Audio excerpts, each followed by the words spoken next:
Շատ լավ։ Բարի գալուստ մեր վերջին դասին։ Այս դասի վերնագիրն է հոգու լեզուն։ Ինչու Աստված տվեց մեզ այնպիսի լեզու, որը նման չէ մեզ հասկանալի լեզվին։ Չեք կարծում, որ սա լավ հարց է։ Ես կարծում եմ։ Առաջին Կորինթացիների 14:2, որովհետև լեզուներով խոսողը մարդկանց հետ չի խոսում, այլ Աստծո հետ։ Սա չի վերաբերում հրապարակային լեզուներին։ Խոսքն այստեղ աղոթքի մասին է։ Երբ աղոթում ենք լեզուներով, մենք խոսում ենք անմիջապես Աստծո հետ, ոչ թե մարդկանց։ Հռոմեացիների 8:26-ում գրված է. Սուրբ Հոգին օգնում է մեզ մեր նեղության մեջ, որովհետև մենք նույնիսկ չգիտենք, թե ինչի համար պետք է աղոթենք կամ թե ինչպես պետք է աղոթենք։ Որն է մեր նեղությունը, որովհետև մենք նույնիսկ չգիտենք, թե ինչի համար պետք է աղոթենք կամ թե ինչպես պետք է աղոթենք։ Այնպես որ մենք չգիտենք, թե ինչ աղոթենք եւ չգիտենք, թե ինչպես աղոթենք։ Դուք երբևէ հայտնվել եք նման իրավիճակներում։ Իհարկե, միգուցե հենց հիմա Մյանմարում կամ Կամբոջայում կա մեկը, ով օգնության կարիք ունի եւ միայնակ է։ Նա փորձանքի մեջ է եւ մենք չգիտենք ինչպես աղոթել նրա համար։ Ոչ ոք այս երկրի վրա չգիտի, թե ինչպես աղոթել նրա համար կամ ինչ խնդրել, բայց Սուրբ Հոգին գիտի։ Աստված իմ, այժմ մենք մի փոքր պատկերացնում ենք, թե ինչի մասին ենք խոսում։ Թույլ տվեք եւս մի փոքր պատկերացում տալ ձեզ։ Եթե ես մտնեմ Միացյալ Նահանգների նախագահի գրասենյակ եւ ասեմ. «Պարոն նախագահ, ինչպես եք»։ Միթե ես կարող եմ շփվել նրա հետ նրա մակարդակի վրա։ Ոչ, նա այնքան բան գիտի Միացյալ Նահանգների անվտանգության եւ կառավարական գործերի մասին, որ պետք է իջնի իմ մակարդակին, որպեսզի շփվի ինձ հետ։ Իսկ եթե մտնեմ տիեզերքի թագավորի գրասենյակ եւ կարողանամ աղոթել միայն անգլերենով, ես կհաղորդակցվեմ Աստծո հետ միայն իմ մակարդակի վրա։ Աստված ասում է. ես չեմ ցանկանում շփվել իմ զավակների հետ այս կերպով։ Ես ցանկանում եմ ավելի խորը շփում ունենալ։ Ես ցանկանում եմ, որ նրանք կարողանան հաղորդակցվել ինձ հետ իմ մակարդակի վրա։ Այնպես որ Աստված ասում է. ես օգնություն կտամ ձեզ։ Նրա անունը Սուրբ Հոգի է։ Գիտեք, շատ անգամ ես աղոթում եմ Սուրբ Հոգով, բայց անգլերենով։ Ոմանք մտածում են, որ դուք աղոթում եք լեզուներով միայն, երբ դրանք անհայտ են։ Ոչ։ Երբեմն ես աղոթում եմ անհայտ լեզվով եւ աղոթում եմ մեկնության համար, ինչից հետո գալիս է անգլերենը։ Ինչ է տեղի ունենում։ Ես աղոթում եմ այն, ինչ Սուրբ Հոգին տալիս է անգլերենով։ Դուք ինձ հետ եք։ Դուք հասկանում եք, թե ինչու Միացյալ Նահանգների նախագահը չէր ցանկանա հայտնել ինձ անվտանգության գաղտնիքները։ Միգուցե ես լրտես լինեի։ Նա չի ցանկանում, որ տեղեկությունները հայտնի դառնան սխալ մարդկանց, ճիշտ է։ Լեզուները թույլ չեն տալիս, որ թշնամին իմանա, թե ինչ է տեղի ունենում։ Քանիսդ գիտեք, որ մենք կռվի մեջ ենք։ Մենք պատերազմում ենք։ Կորինթացիների առաջին թղթի 2:7 եւ 8-ում ասվում է. մենք խոսում ենք Աստծո ծածուկ իմաստությունը, այն իմաստությունը, որը թաքնված էր եւ որը Աստված նախատեսել էր մեր փառքի համար մինչեւ ժամանակվա սկիզբը։ Սա գաղտնիք է, իսկ ինչու։ Մեծ դու ծառայել ես բանակում, դու կհասկանաս, որ կա հատուկ լեզու, որը զինվորականներն օգտագործում են ռադիոկապի համար։ Նրանք ասում են. «Արջ հայրիկ, փոքրիկ արջն է» կամ ինչ էլ որ ասում են, գնա ալֆա 1, արա այս ինչ բան է։ Ինչու։ Որովհետև թշնամին կարող է գաղտնալսել նրանց եւ հասկանալ նրանց մարտավարությունը։ Օրինակ, ամերիկյան ֆուտբոլի Դենվեր Բրոնկոս թիմը, Փեյթոն Մենինգը, ով թիմի հարձակվողն է, իր դիրքում է եւ հանկարծ նա տեսնում է հակառակ թիմի հարձակվողին գծի այն կողմում։ Նրանք այնպես են շարվում, ասես պատրաստվում են պոկել գլուխս։ Նա գոչում է Օմահա, Օմահա։ Դուք երբևէ լսել եք, որ նա գոչում է Օմահա, Օմահա։ Ինչ կապ ունի Օմահա բառը ֆուտբոլի հետ։ Դա գաղտնի կոդավորված լեզու է, որը նրա թիմում բոլորն էլ հասկանում են։ Այնպես որ Սուրբ Հոգի Աստված գաղտնի իմաստություն է տալիս մեզ, ճիշտ է։ Նա ասում է, մենք խոսում ենք Աստծո ծածուկ իմաստությունը, այն իմաստությունը, որը թաքնված էր եւ որն Աստված նախատեսել էր մեր փառքի համար մինչեւ ժամանակվա սկիզբը։ Այս աշխարհի իշխաններից ոչ ոք չհասկացավ այն, որովհետեւ եթե նրանք հասկանային, չէին խաչի փառքի Տիրոջը։ Նա հատուկ խոսում է այն փաստի մասին, որ եթե այդ իմաստությունը կամ հայտնված գիտությունը տրվեր թշնամուն, թշնամին չէր խաչի փառքի Տիրոջը։ Ուրեմն Աստված պետք է ծածուկ պահեր այն։ Կան բազմաթիվ այլ բաներ բացի խաչելությունից, որոնք Աստված ցանկանում է ծածուկ պահել։ Եվ թույլ տվեք ասել հետևյալը. միգուցե թշնամին հարձակում է պատրաստում ձեզնից մեկի դեմ։ Նա դիրքավորել է բոլոր դևերին գրավել որոշ մարդկանց եւ պատրաստվում է կործանարար քայլ անել։ Եվ գիտեք ինչ, Աստված ձեր մոր սրտում դնում է, որ նա ծնկի եկած աղոթի Սուրբ Հոգով։ Դուք հասկանում եք, նա սկսում է աղոթել Հոգով։ Հանկարծ հայտնվում են հրեշտակներ եւ քանդում են դիվային ուժերի զորությունը եւ ձեզ ոչինչ չի պատահում։ Աստված իմ ինձ դուր է գալիս սա։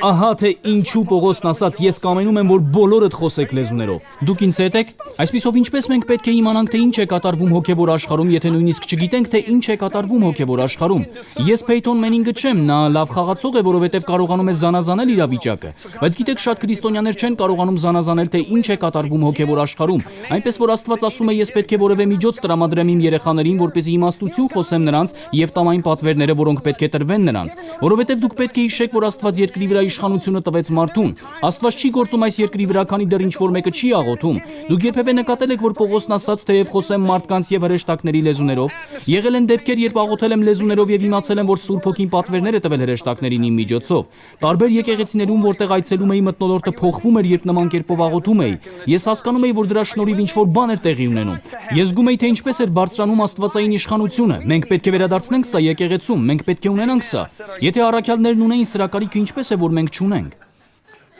Լեզուների հիմնական նպատակներից մեկը մտերիմ շփումն է։ Ես եւ կինս շատ երկար ժամանակ է միասին ենք եւ մշակել ենք մեր փոքրիկ լեզուն։ Ես կարող եմ ասել սմա եւ ոչ ոք չի հասկանա, թե ինչ եմ ասում։ Դուք կմտածեք ինչի մասին են նրանք խոսում։ Մենք հորինել ենք սման շատ վաղուց։ Երբ նոր էինք ամուսնացել, ամեն ինչ միջազգային ավետարանչական էր։ Բոլոր ծառայություններն ունեին միջազգային ավետարանչական վերջավորությունը։ Եվ գիտեք թե ինչ արեցինք, մենք սկսեցինք Սիրունիկ միջազգային ավետարանչական ծառայությունը։ Ես կարող էի նայել Լիզային եւ ասել սմա, եւ նա գիտեր, ես ցանկանում էի, որ նա կամ գրկեր կամ համբուրեր ինձ։ Սա մտերմության լեզու է։ Դուք հասկանում եք սա։ Լիզան կարող է մեկ հայաց գցել ինձ վրա, երբ մենք այլ մարդկանց հետ ենք, եւ ես կհասկանամ, որ ինչ որ մեկն այդ մարդկանցից նրան դուր չի գալիս, կամ ինչ որ բան ուրախացնում է նրան։ Այլևս ոչ ոք չի հասկանում դա, միայն ես։ Ինչու, որովհետև մենք լեզու ունենք, այնպես որ մեր լեզուների նպատակներից մեկն է զարգացնել մտերմությունն Աստծո հետ, որովհետև գիտեք ինչ, եթե ես կարող եմ խոսել Աստծո հետ միայն իմ մակարդակի վրա, ինչպես կարող եմ ճանաչել նրա խորությունները, ինչպես կարող եմ իրականում մտերիմ լինել նրա հետ։ Ահա թե ինչու է դոկտոր Չոն ասում, ես աղոթում եմ օրական 2 ժամ եւ տրամադրում եմ այդ ժամանակի 90%-ը լեզուներով աղոթքին։ Քանի որ այս կերպով դուք խորապես եւ ի սրտե մտերմանում եք։ Ինչ որ մեկը կասի, այո Ջոն, բայց ես չեմ հասկանում թե ինչ եմ աղոթում։ Աստվածաշնչում ասվում է աղոթեք, որ մեկնեք։ Եթե ես աղոթք անեմ օտար լեզվով, իմ հոգին է աղոթք անում, բայց միտքս անպտուղ է։ Դուք չգիտեք թե ինչ եք ասում։ Ահա թե ինչու նախորդ խոսքում նա ասաց. լեզվով խոսողը թող աղոթի, որ թարգմանի էլ։ Երբ ես աղոթում կամ շփվում եմ Աստծո հետ լեզուներով, խնդրում եմ Աստծուն տալ ինձ մեկնությունը։ Եվ գիտեք ինչ է կատարվում։ Իմ ներսից բարձրանում են գաղափարներ, իմաստություն, ուսմունքներ։ Լավագույն ձևը, որով կարող եմ նկարագրել սա, հետևյալն է. ասես մի բան թաքնված է ծովի խորքում, եւ այդտեղ մի քար է ընկնում եւ ընկնելուց օդի պղպջակներ են բարձրանում ջրի երեսին։ Ահա թե ինչ է կատարվում։ Գաղափարներ, ուղերձներ, հայտնություններ Աստվածաշնչից։ Ես հասնում եմ մի սուր գրային հատվածի, որը չեմ հասկանում եւ ասում եմ՝ Տեր, ես չհասկացա։ Իսկ հետո խնդրում եմ Սուրբ Հոգի սովորեցրու ինձ եւ սկսում եմ աղոթել լեզուներով։ Արդյոք պատասխանը գալիս է հենց այդ պահին։ Սովորաբար ոչ։ Սովորաբար պատասխանը գալիս է հետո, երբ մեքենա եմ վարում, ցնցուղ եմ ընդունում կամ գոլֆ եմ խաղում։ Հանկարծ ես հասկանում եմ, ահա պատասխանը։ Այս դասընթացի հայտնությունների մի մասը նույնպես եկել է Սուրբ Հոգով աղոթքին ժամանակ տրամադրելու շնորհիվ։ Գիտեք, մենք կենտրոնացած ենք արդյունքների վրա, մենք ցանկանում ենք արագ արդյունքներ հենց հիմա։ Բայց դուք պետք է հասկանաք, որ երբ աղոթում եք հոգով, դուք ներդնում եք այն բանի մեջ, ինչը հայտնվելու է հետագայում։ Այդ իմաստությունը բարձրանալու է ձեր ներսից, պահանջվում է ավելի շատ հավատք, որ աղոթեք լեզուներով եւ հասնեք մտերմության այդ մակարդակին, քան որ աղոթեք ձեր լեզվով։ Բայց սխալ մի հասկացեք ինձ, Պողոսն ասաց, ես կաղոթեմ մտքով, այսինքն իմ լեզվով եւ կաղոթեմ հոգով։ Ես կերքեմ մտքով, այսինքն իմ լեզվով եւ կերքեմ հոգով։ Նա ասում է արեք երկուսն էլ։ Երբ ես աղոթում եմ անգլերենով, իմ միտքը շինություն է ստանում, կառուցվում է եւ հանդարտվում է։ Դուք ինձ հետ եք։ Ես համակվում եմ զգացմունքներով Սուրբ Հոգու Հիսուսի եւ Հոր հանդեպ։ Ես զգացմունքային եմ դառնում երեխաներիս հանդեպ։ Երբ անգլերենով աղոթում եմ որդիներիս համար, դա հպվում է սրտից։ Ես այնքան եմ սիրում Էդիսոնին, այնքան եմ սիրում Օստինին, այնքան եմ սիրում Ալեքին։ Դա այնքան լավ է։ Դուք պետք է աղոթեք նաեւ ձեր լեզվով։ Դուք ինձ հետ եք։ Առակաց 20:27 Մարդու հոգին Տիրոջ ճրագն է, նա քննում է սրտի բոլոր ներսերը։ Սուրբ Հոգին չի խոսում մեր գլուխներին, նա խոսում է մեր հոգիներին։ Ահա թե ինչու է գրված. մարդու հոգին Տիրոջ ճրագն է։ Ահա թե որտեղ է նա լուսավորում։ Դուք ինձ հետ եք։ Նա խոսում է մեր հոգիներին։ Երբ մենք աղոթում ենք հոգով եւ մեկնություն ենք խնդրում, ինչպես ասացի, ասես օդի պղպջակներ բաց թողնվեն, որոնք սկսում են բարձրանալ դեպի մեր անձը։ Ահա թե երբ է Սուրբ Հոգին խոսում։ Առակաց 20:25 խորհուրդ։ Բոլորդ ասեք խորհուրդ։ Ինչ է խորհուրդը։ Ես խորհրդի կարիք ունեմ։ Ես պետք է իմանամ, թե ինչ անեմ։ Ուշադիր եղեք, այժմ մի շարք աստվածաշնչյան խոսքեր եմ կարդալու եւ ավելի լավ է ուշադրությամբ լսեք։ Խորը ջրեր է մարդու սրտի խորհուրդը, բայց խելոք մարդը այն կհանի։ Խորհուրդը, նրա խորհուրդը ձեր սրտում խորը ջրերի պես է։ Բայց միայն խելացի տղամարդը կամ կինը կարող է հանել այն։ Ինչպես եք հանում այն։ Հովհաննեսի ավետարանի 7-րդ գլխում Հիսուսն ասաց. ցանկացած մարդ, ով հավատում է ինձ, կարող է գալ եւ խմել, որովհետեւ Սուրբ Գիրքը հռչակում է կենդանի ջրի գետերը կհոսեն նրա սրտից։ Մարդու սրտի խորհուրդը խորը ջրերի նման է, այնպես չէ։ Միթե հրաշալի չէ։ Որ խոսքն նկատի ունի ասելով Սուրբ Գիրքն ասում է. Եսայի 12:3-ում գրված է. դուք ուրախությամբ կխմեք փրկության աղբյուրից մինչև հագենալը։ Լավ, ուրեմն համաձայն Առակաց գրքի այն ջուրը, որը դուրս է գալիս մեր սրտերից, Աստծո խորհուրդն է կամ ծածուկ իմաստությունը։ Եվ Հիսուսը պարզ ասում է մեզ, որ այս ջրի աղբյուրը Սուրբ Հոգին է, ճիշտ է։ Նա գիտի ամեն ինչ, նույնիսկ Աստծո խորքերը, այնպես չէ։ Այսպիսով նա է կենդանի ջրի աղբյուրը եւ կարդալով առաջին Կորինթացիների 2-րդ գլխից մենք իմի կբերենք այս ամենը։ Այլ Աստծո ծածուկ իմաստությունն ենք խոսում խորհրդով։ Ուշադրություն դարձրեք խորհուրդ բառին, այն չունի առեղծված իմաստը, այն հունարեն միստերիոն բառն է, որը նշանակում է ծածկված կամ ոչ ամբողջովին բացահայտված իմաստություն։ Դուք ինձ հետ եք։ Պատկերացրեք սա հետևյալ կերպով. մատուցողը մոտենում է ինձ եւ մի ափսե է դնում առջևս։ Եթե դուք շքեղ ռեստորան եք գնացել, ափսեները ծածկված են կափարիչով, այնպես չէ։ Ես եղել եմ շքեղ ռեստորաններում, որտեղ ճաշատեսակներն այդպես են մատուցվում։ Մենք 4 հոգով նստած էինք սեղանի շուրջը եւ ափսեները ծածկված էին։ Հանկարծ 4 մատուցող միասին բարձրացրին կափարիչները։ Ինչ կատարվեց։ Նրանք բացահայտեցին մեր ընթրիքի խորհուրդը։ Այն դրված էր անմիջապես իմ առջև, բայց ծածկված էր, այսինքն թաքնված էր ինձնից։ Երբ մատուցողը բարձրացրեց կափարիչը, խորհուրդը հայտնվեց։ Խորհուրդը չի նշանակում առեղծված։ Այն նշանակում է ճշմարտություն, որը դեռևս հայտնված չէ ձեր մտքին։ Աստծո ծածուկ իմաստությունն ենք խոսում խորհրդով, որ ճանաչենք այն բաները, որ Աստծուց տրվեցին մեզ, որն էլ խոսում ենք ոչ թե մարդկային իմաստության սովորած խոսքերով, այլ Սուրբ Հոգու սովորեցրածներով, հոգևորները հոգևորների հետ համեմատելով։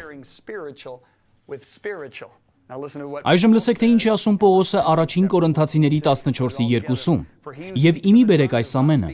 որովհետև լեզուներով խոսողը մարդկանց հետ չի խոսում, այլ Աստծո հետ, որովհետև ոչ ոք չի լսում, բայց հոգով խորհուրդներ է խոսում։ Նա խոսում է խորհուրդներ, մարդու սրտի խորհուրդները խորը ջրերի նման են, եւ խելացի մարդը դուրս է անում դրանք։ Նրա փորից կենդանի ջրերի գետեր կբխեն։ Մենք խոսում ենք ծածուկ իմաստություն, որը խոսում է Սուրբ Հոգին լեզուներով։ Ինչ է նա խոսում։ Խորհուրդներ։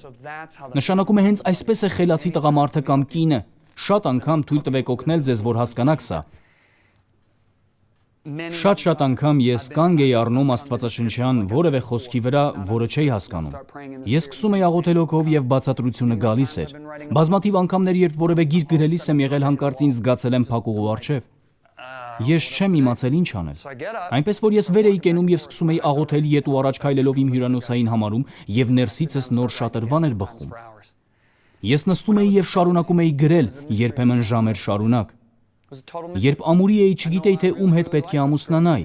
Դա խորհուրդ էր, որը ծածկված էր ինձնից։ Ես գիտեի, որ Լիզա Տոսկանո անունով այս աղջիկն իսկապես ինձ դուր է գալիս։ Ես գիտեի, որ իսկապես հրապուրված եմ նրանով, ես սիրում եմ նրա անհատականությունը, բայց ցանկանում էի այն աղջկանում Աստված կընտրեր։ Այդ ժամանակ Լիզան եւ ես հեռու էինք իրարից, նա Արիզոնայում էր, իսկ ես Դալասում։ Ես ասացի, արի աղոթենք Սուրբ Հոգովորական 30 րոպե 30 օր։ Մենք այդպես էլ արեցինք, օրական 30 րոպե 30 օր։ Ես ասացի նրան. լսիր քո սրտին, եթե տհաճ կամ անհանգիստ զգացում ունենաս, ուրեմն Աստված փորձում է գրավել մեր ուշադրությունը եւ ինչ որ բան ճիշտ չէ։ Բայց եթե խաղաղություն զգաս, իմացիր, Սուրբ Հոգու վկայությունն է։ Ցանկանում եք ավելի շատ դինամիկ ուսմունքներ Ջոն եւ Լիզա Բիվերներից։ Եթե դուք կամ ձեր ընկերները չեք խոսում անգլերենով, այցելեք cloudlibrary.org։ Ընտրեք ձեր լեզուն։ Ընտրեք որևէ նյութ ընդարձակ հավաքածուից։ Էլեկտրոնային գրքեր, ամբողջական դասընթացներ, վիդեո եւ աուդիո ուղերձներ։ Գրանցվեք, որպեսզի ծանոթություններ ստանաք նոր նյութերի մասին։ Իմացեք ավելին cloudlibrary.org կայքում։ Այժմ ուշադրությամբ լսեք ինձ, Աստվածաշնչում ասվում է, որոնք որ Աստծո հոգով են վարվում, նրանք են Աստծո որդիները եւ դուստրերը։ Իսկ հետո գրված է, թե ինչպես է նա առաջնորդում։ Հոգին վկայություն է տալիս մեր հոգիների հետ։ Ահա գլխավոր միջոցը, որով հոգին առաջնորդում է մեզ, իր վկայությունը։ Պատահել է արդյոք, որ ցանկացել եք ինչ-որ տեղ գնալ եւ տհաճ կամ անհանգիստ զգացում եք ունեցել, որը հանգիստ չի թողել ձեզ ներսից։ Եվ դուք մտածել եք ինչ է պատահել, ամեն ինչ լավ է, ես արդեն եղել եմ այդտեղ եւ ցանկանում եմ կրկին գնալ։ Դա Սուրբ Հոգին է, ով ասում է՝ մի գնա։ Իսկ եթե դուք խաղաղություն եք զգացել ձեր ներսում ինչ-որ տեղ գնալիս, դա Քրիստոսի խաղաղությունն է, որը իշխում է ձեր սրտում։ Կողոսացիների թղթում Amplified թարգմանության մեջ գրված է. իշխել սպորտային դատավորի պես։ Այդ դեպքում Սուրբ Հոգին ասում է՝ սա ես եմ, սա ես եմ։ Լավ, այս ծառայության մեջ եղել են որոշումներ, որոնք ես կայացրել եմ այս կերպով։ Ես պետք է որոշում կայացնեի։ Ես աղոթել եմ հոգով եւ խաղաղություն եմ զգացել, բայց որևէ ձայն չեմ լսել։ Եթե ես նամակ գրեի, պետք է նշեի. Սուրբ Հոգուն եւ ինձ հաճելի է, որ մենք այսպես անենք, որովհետեւ նա չէր խոսել ինձ հետ։ Նա խոսեց ինձ հետ այս դասընթացի համար, որովհետեւ ես ցանկանում էի քարոզել այլ բանի մասին։ Ես այլ ուղերձ ունեի։ Մենք ամբողջ թիմով որոշել էինք լավագույն վերնագիրը եւ հուսով եմ մենք դեռ կպատրաստենք այդ դասընթացը։ Բայց երբ ես մտա ծոմի մեջ, Սուրբ Հոգին ասաց. ցանկանում եմ, որ խոսես այս մասին, այնպես որ փոխեցի ամեն ինչ։ Ես համաձայնություն ունեի որդուս Էդիսոնի եւ կնոջս Լիզայի հետ։ Նրանք նման են իրար։ Ես հաստատության եմ սպասում նրանցից եւ նույն Սուրբ Հոգին նրանց միջոցով ասում էր. այո, մենք զգում ենք, որ սա ճիշտ է։ Մենք զգում ենք, որ դու պետք է խոսես Սուրբ Հոգու մասին։ Այս կերպով շատ որոշումներ են կայացվել։ Ես բախվում եմ ինչ-որ իրավիճակի, սկսում եմ աղոթել Սուրբ Հոգով, լցվում եմ խաղաղությամբ եւ անցնում եմ գործի։ Իսկ եթե զգուշացում եմ ստանում, հասկանում եմ, որ ինչ-որ բան սխալ է եւ այդպես չպետք է վարվեմ։ Երբեմն ես կարող եմ շփոթեցնել մարդկանց, քանի որ ես հաստատ որոշել եմ, որ ոչինչ չեմ անելու, քանի դեռ չգիտեմ, որ ստացել եմ առնվազն Սուրբ Հոգու վկայությունը նոր քայլի համար։ Ես այսպես կասեմ, կա գործունեության ոլորտ, որը նա տալիս է ձեզ։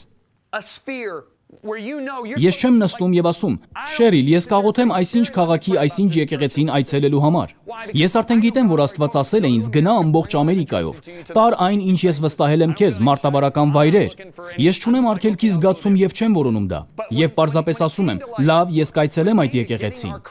Բայց երբ պետք էր ուղարկել մեր դասընթացներն ամբողջ աշխարհի հովիվներին, այդ դեպքում Աստված պետք է խոսք տար ինձ։ Դուք հասկանում եք, որովհետեւ այս մարդիկ իմ գործունեության ոլորտում չեն։ Ես անգլախոս աշխարհում եմ, մեր դասընթացներն օգտագործում են 20,000-ից ավելի եկեղեցիներ, եւ Աստված ասաց, ես ցանկանում եմ, որ հասցնես քո դասընթացներն ամբողջ աշխարհում ապրող մարդկանց։ Այնպես որ ես հանդիպում անցկացրի Էդիսոնի եւ Լիզայի հետ եւ ասացի. հաջորդ տարի ես պատրաստվում եմ բաժանել 250,000 գիրք հովիվներին։ Այդ հավաքույթը թեժացավ, բայց ինչ էի ես անում, իրականում չունեի խոսք Աստծուց այդ քայլի համար։ Սուրբ Հոգին չէր ասել, ես ցանկանում եմ, որ դու բաժանես 250,000 գիրք, բայց այդ քայլը համապատասխանում էր նրան, ինչ նա ասել էր դրանից 6 ամիս առաջ։ Այժմ ես ուղարկում եմ քեզ աշխարհով մեկ, դուք հասկանում եք, թե ինչ եմ ասում։ Դուք պետք է սովորեք, թե ինչպես է նա հաղորդակցվում։ Երբ շփվում եք ինչ-որ մեկի հետ տարիներ շարունակ, դուք գիտեք, թե նա ինչպես է հաղորդակցվում։ Կան որոշ բաներ, որոնք Լիզան ուղղակի եւ համարձակ ասում է ինձ, կան այլ բաներ, որոնց վերաբերյալ նա ակնարկում է եւ ես հասկանում եմ։ Փառք Աստծուն, որ հիմա ես հասկանում եմ։ Կային բաներ, որոնք խորհուրդ էին ինձ համար։ Ես հարցնում էի, ինչու սա պատահեց։ Ինչու եմ ես անցնում այս ամենի միջով։ Ես չէի հասկանում դրանք։ Ես աղոթում էի հոգով, կարդում էի Աստվածաշունչը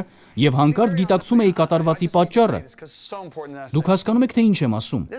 Ես ցանկանում եմ իսկապես անկեղծ լինել ձեզ հետ։ Ես պետք է ասեմ մի կարևոր բան։ Սա վերաբերում է նրան, թե ինչպես է Սուրբ Հոգին գործում ինձ հետ եւ ես կարծում եմ, որ ես ունեմ Աստծո Հոգին, այնպես որ ասելու եմ սա։ Ես հայտնաբերել եմ, որ իմ առավոտյան աղոթքի ժամանակը շատ ավելի արդյունավետ է, երբ սկսում եմ Աստծո խոսքով։ Տերը ցույց է տվել ինձ, որ սա նման է կապ հաստատելուն։ Աստծո խոսքն ասես հեռացնում է բոլոր ամպերը եւ կարգավորում է կապը, եւ երբ առավոտյան մտնում եմ իմ աղոթքի սենյակը, ես շատ ավելի արագ եմ կապ հաստատում Աստծո հետ։ Դուք ինձ հետ եք։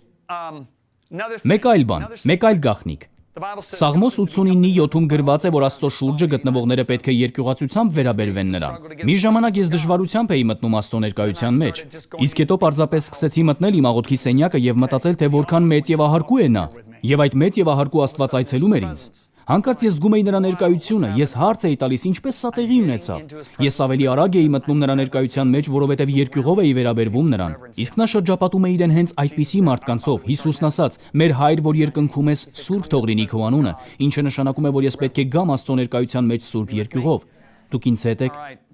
Լավ։ Խորհուրդները այնպիսի բաներ են, որոնք ծածկված են մեր բնական մտքից։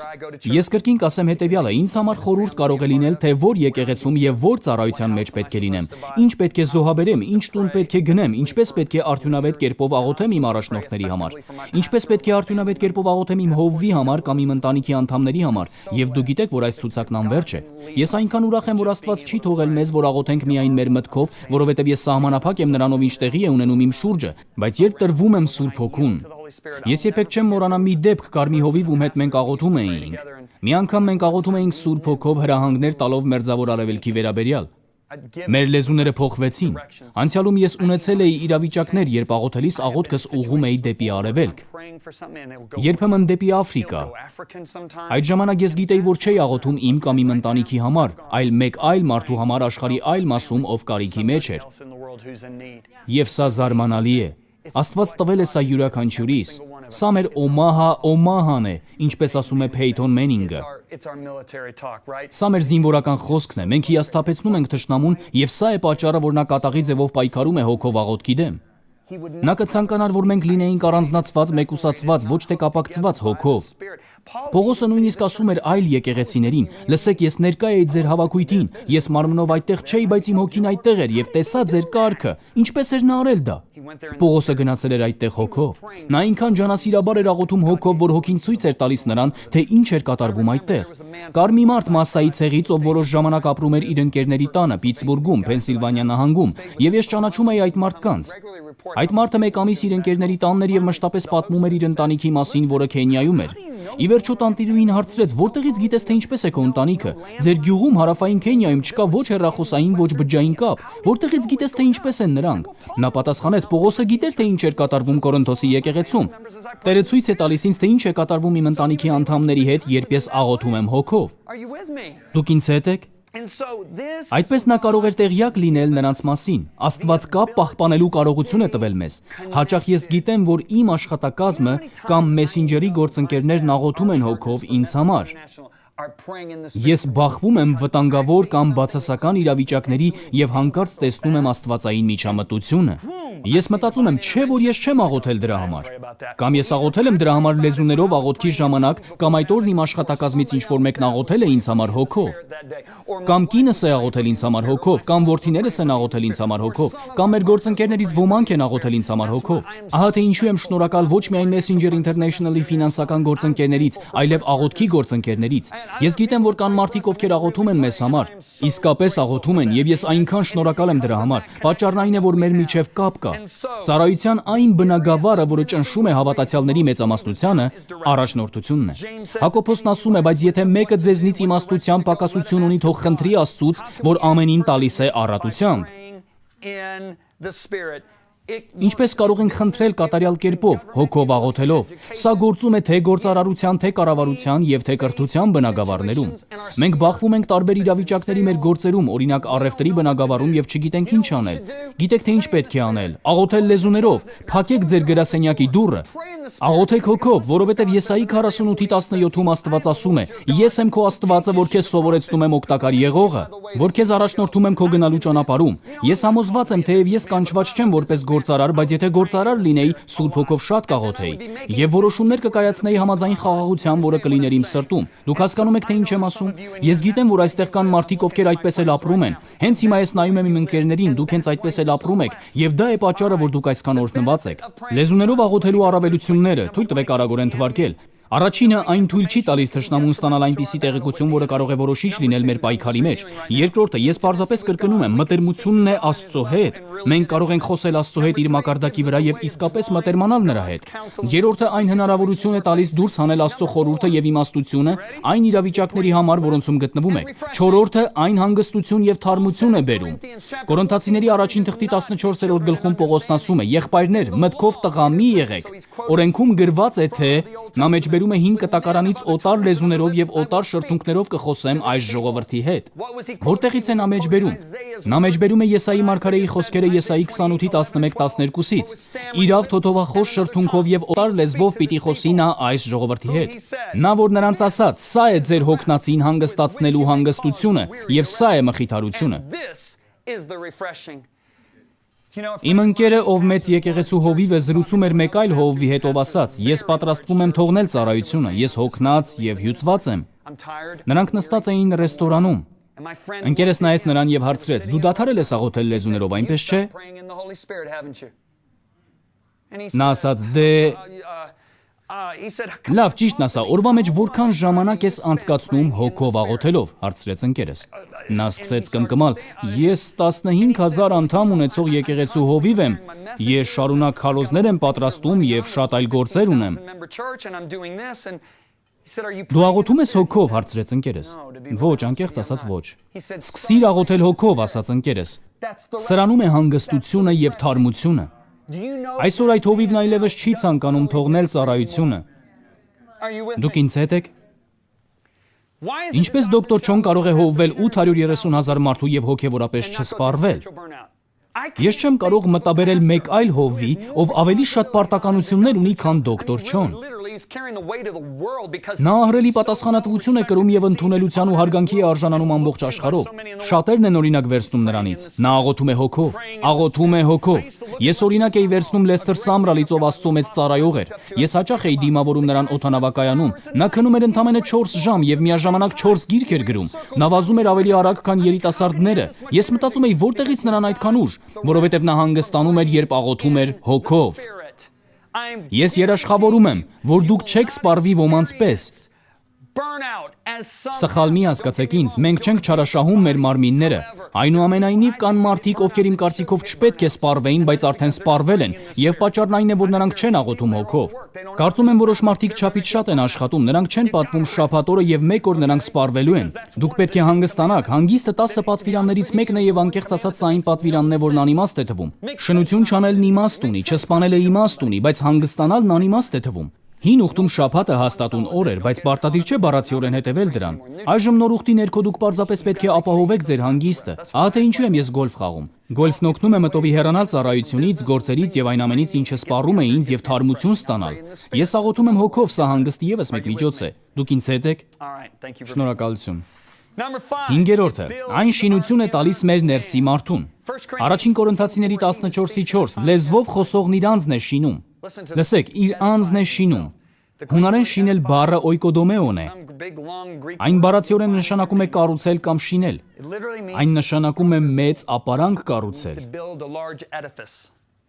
Գիտեք թե ինչ է Հիսուսն ասում այստեղ։ Երբ աղոթում եք հոգով, դուք բառացիորեն ավելացնում եք Աստծո ներկայությունն ու զորությունը տեղավորելու կարողությունը, որն ունի ձեր ներսի մարդը։ Գիտեք, որ Հիսուսն օգտագործեց նույն հունարեն բառը, երբ ասաց. «Իմ խոսքը լսողին կնմանեցնեմ մի մարդու, ով շինում է իր տունը»։ Շինել բառն այստեղ միևնույն հունարեն բառն է։ Այնպես որ դուք բառացիորեն կառուցում եք ձեր ներսի մարդուն տեղավորելու համար Աստծո ներկայությունը եւ զորությունը։ Ես մի ընկեր ունեմ, ում որդին հիվանդ էր։ Ոչ ոք չգիտեր ինչ անել, բժիշկները ոչինչ չէին հասկանում։ Ընկերս գնաց իր գրասենյակը եւ աղոթեց Սուրբ Հոգով ուղիղ 5 ժամ։ Նա դուրս եկավ իր գրասենյակից, գնաց տուն, նայեց իր որդուն եւ նրա բերանից այնպիսի իշխանություն դուրս եկավ, որ այդ տղան անմիջապես ոտքի ելավ անկողնուց։ Նա կազդուրվեց։ Այդ աղոթքը շինություն տվեց նրան։ Դուք հասկանում եք, սա զարմանալի է։ 6-րդը հոգով աղոթքը կառուցում է մեր հավատքը։ Սա համապատասխանում է այն Հովվի պատմությանը, որը քիչ առաջ պատմեցի ձեզ։ Հուդայի 20 խոսքում գրված է. «Բայց դուք սիրելիներ, ձեր անձերը ձեր սուրբ հավատքի վրա շինեք, սուրբ հոգով աղոթք անելով»։ 7-րդը եւ վերջինը լեզուները կարողություն են տալիս ձեզ երկրպագել եւ գոհանալ ավելի բարձր մակարդակի վրա։ Լսիր թե ինչ ասաց Պողոսը Կորինթացիների առաջին թղթի 14-ի 16-ում եւ 17-ում. «Ապա եթե դու օրհնես հոգով, նա որ տգետի տեղն է բռնում, ինչպես ամեն ասի քո օրհնությանը, քանի որ չգիտի թե ինչ ես ասում»։ Դու իրավ որ լավ ես գոհանում, այլ կերպ ասած սա Աստծուն երկրպագելու ավելի բարձր ձև է։ Ահա թե ինչու է նա ասում հոգով։ Ինչպիսի հրաշալի առավելություն է Աստված տվել մեզ, եւ կարծում եմ ես գիտեմ թե ինչու է թշնամին այսքան կատաղի ձևով պայքարել սրա դեմ։ Իմ սիրտն իսկապես տրտմում է, երբ տեսնում եմ քրիստոնյաների, ովքեր անարգում են այն հավատացյալներին, որոնք չեն խոսում կամ աղոթում լեզուներով։ Սա ինքան ցավալի է։ Նրանք եղբայրներ եւ քույրեր են Քրիստոսի մեջ, նրանք պարզապես դեռ չեն սովորել, թե ինչպես տրվել այդ գետին, նրանք այդ գետի մեջ են եւ պարզապես պետք է տրվեն դրան։ Սա այն է, ինչ Աստված նախատեսել է մեզ համար, Հիսուսն ասաց, նրանց էլ որ հավատացին այս նշանները կհետևեն, նոր լեզուներով կխոսեն։ Ահա թե ինչու նա ասաց, ես կամենում եմ, որ բոլորդ խոսեք լեզուներով։ Աստված ցանկանում է, որ բոլորը վերապրեն սա։ Ինչպես ենք մենք ընդունում Սուրբ Հոգուն։ Ես ցանկանում եմ պատրաստել ձեզ Սուրբ Հոգուն ընդունելու համար, կամ դուք կամ ձեր ավագը թող օգնի եւ աղոթի ձեզ համար, ինչպես Պետրոսը եւ Հովհաննեսը երբ գնացին Սամարիա։ Իսկ եթե դուք մենակ եք, կարող եք անջատել հեռուստացույցը, դադարեցնել DVD նվագարկիչը եւ աղոթել հենց այդտեղ, եւ դուք կարող եք լցվել Սուրբ Հոգով։ Ես այնքան ընկերներ ունեմ, ովքեր Սուրբ Հոգով լցվել են հենց իրենց ննջասենյակում, գրասենյակում, երբ մենակ են եղել։ Ես նույնպես ունեմ շատ ընկերներ, ովքեր ընդունել են Սուրբ Հոգուն հավաքույթների ընթացքում։ Ձևը կարևոր չէ։ Եթե դուք չեք խոսել լեզուներով, եթե երբեք չեք խնդրել Աստծուն մկրտել ձեզ Սուրբ Հոգով, դուք կարող եք խոսել այլ լեզուներով։ Եթե արդեն խնդրել եք Աստծուն մկրտել ձեզ Սուրբ Հոգով, դուք պետք է պարզապես սովորեք տրվել։ Ահա քայլեր հոգու լեցունությունը ստանալու համար։ Առաջինը եւ ամենակարևորը, դուք պետք է արդեն ընդունած լինեք Հիսուս Քրիստոսին որպես ձեր Տեր եւ Փրկիչ։ Հիսուսն ասաց, որ աշխարհը, այսինքն չփրկված մարդիկ չեն կարող ընդունել Սուրբ Հոգու լեցունությունը։ Երկրորդը, ձեր կյանքում չպետք է կրկնվող անհնազանդություն լինի։ Պետրոսն ասաց, որ Աստված տալիս է Սուրբ Հոգուն նրանց, ովքեր հնազանդվում են իրեն։ Իմ փորձառությունը ցույց է տալիս, որ կա մի բան, որն իսկապես խանգարում է մարդկանց ստանալ Աստծուց, եւ դա չներելն է։ Ես տեսել եմ մարդկանց, ովքեր խնդրում էին Աստծուց լցնել իրենց Սուրբ Հոգով, բայց չէին կարողանում ընդունել հոգու լեցունությունը։ Աստվածաշունչն անկենդան էր նրանց համար։ Նրանք չէին զգում Աստծո ներկայությունը։ Բայց ներելուց հետո նման մարդիկ անմիջապես լցվում են Աստծո ներկայությամբ։ Նրանք կամ խոսում եւ մարգարեանում են, կամ խոսում են լեզուներով, երկուսից մեկը։ Երրորդը, Սուրբ Հոգուն ընդունելու համար դուք պարզապես պետք է խնդրեք։ Հիսուսն ասաց, եւ ձեզնից որ հորից իր որդին հաց ուզի, միթե քար կտա նրան։ Կամ թե ձուկ, միթե ձկան փոխարեն օձ կտա նրան։ Եվ կամ ձու ուզի, միթե կարիճ կտա նրան։ Արդ եթե դուք որ չհարեք գիտեք բարի պարգևներ տալ ձեր որդիներին, ել որքան ավելի երկնավոր Հայրը Սուրբ Հոգին կտա նրանց, որ ուզում են նրանից։ Սա պետք է փարատի ցանկացած վախ այն մասին, որ միգուցե չար ոգի ստանաք խնդրելով Աստծուց Սուրբ Հոգուն։ Նույնիսկ չեմ կարողանում հավատալ, որ ոմանք նման բան են սովորեցնում։ Եթե դուք խնդրեք Աստծուց Սուրբ Հոգուն, նա դև չի տա ձեզ։ Նա կտա ձեզ իր Սուրբ Հոգուն։ Չորրորդը, դուք պետք է խոսեք։ Խնդրում եմ, լսեք այն, ինչ հիմա կասեմ։ Դուք չեք կարող ակնկալել, որ Սուրբ Հոգին կբռնի ձեր լեզուն, ձեր բերանը, ձեր ձայնալարերը եւ կստիպի ձեզ խոսել։ Ինչու? Որովհետև նա ազատ կամք է տվել ձեզ։ Դուք պետք է տրվեք։ Թշնամին հրում է, իսկ Հոգին առաջնորդում է։ Սուրբ Հոգին տալիս է ձեզ բառերը։ Դրանք բարձրանում են ծովի խորքից եկող պղպջակների պես, ինչպես ես պատմում էի։ Միգուցե դուք ստանաք մեկ վանք։ Պարզապես պատկերացրեք, որ ձեր ներսում կծիկ կա, բայց դուք միայն տեսնում եք թելի ծայրը։ Երբ սկսեք հավատքով խոսել, դուրս կգա մնացածը։ Դուք պետք է անեք դա հավատքով։ Թույլ տվեք ասել հետևյալը. դուք չեք կարող միաժամանակ խոսել անգլերեն եւ իսպաներեն։ Երբ դուք տրվում եք Սուրբ Հոգուն այլ լեզուներով խոսելու համար, դուք չեք կարող խոսել ձեր լեզվով։ Պարզապես հավատքով խոսեք այն, ինչ նա տալիս է ձեզ։ Միգուցե ամեն ինչ սկսվի դողդոջուն շուրթերից, բայց ի վերջո դա կվերածվի լեզուների։ Եվ միգուցե 2 լեզվի, 3 լեզվի եւ մի քանի լեզուների։ Պարզապես արեք դա հավատքով եւ կստացվի։ Կա 3 բնագավառ, որոնցում դուք պետք է տրվեք նրան, որովհետև բանալին տրվելու մեջ է։ Դուք պետք է հանձնեք նրան ձեր շուրթերը, ձեր լեզուն եւ ձեր ձայնալարերը։ Ես կրկնելու եմ Պողոս առաքյալի խոսքերը։ Նա կամենում է, որ բոլորդ խոսեք այլ լեզուներով։ Հուսով եմ դուք հասկանում եք, թե ինչու ես խոսեցի այս մասին վերջին 2 դասերի ընթացքում։ Ես հավատում եմ Աստված ցանկանում է, որ մենք ունենանք այս լեզուն, որպեսզի միաբանի մեզ։ Ոչ թե որպեսզի բոլորս ասենք նույն բանը, ինչպես ինչ-որ երկրպագուներ, այլ որպեսզի միաբանի մեզ իր հոգով այն պատերազմի համար, որի մեջ գտնվում ենք, որպեսզի մենք շահենք ազգերը Քրիստոսի համար։ Հիշեք Սուրբ Հոգու ձգտումը եւ փափագն է, որ մարդիկ գան Հիսուսին։ Դուք կտեսնեք նա առաջնորդելու է ձեզ, որ բարձրացնեք ձեր աչքերը եւ նայեք հունձքի դաշտին, որ աղոթեք հունձքի դաշտի համար եւ ջերմեռանդորեն ձգտեք մարդկանց փրկությանը, որովհետև հենց սա է նրա ցանկությունը։ Դուք սկսել եք շփումը նրա հետ։ Հուսով եմ դուք հրաշալի շփում ունեք նրա հետ, ում ես պարզապես ներկայացրի ձեզ։ Կրկին եւ կրկին լսեք այս դասերը, որովհետև հավատքը գալիս է լսելուց լսելուց եւ լսելուց։ Այսինքն կրկին լսելուց։ Միգուցե շատ բան ստացաք Տիրոջից այս դասերի ընթացքում, բայց երբ կրկին լսեք, դուք կստանաք ավելին, իսկ հետո ավելին ու ավելին, որովհետև Աստծո խոսքը երբեք չի լճանում, այն երբեք չի հնանում։ Պարզապես շարունակեք լսել նրան։ Messenger International-ի թիմը սիրում է ձեզ։ Մենք ցանկանում ենք խրախուսել, որ հավատարիմ լինեք ձեր տեղական եկեղեցուն։ Կարևոր է, որ լինեք ձեր տեղական եկեղեցու հովիվների եւ ավակների հետ, որ կանգնեք նրանց կողքին այն տեսիլքի մեջ, որի համար Աստված կանչել է նրանց ձեր քաղաքում։ Աստված սիրում է ձեզ ծառայելը պատիվ էր ինձ համար։ Գոհանանք Աստծուց այն ամենի համար, ինչ տվել է մեզ։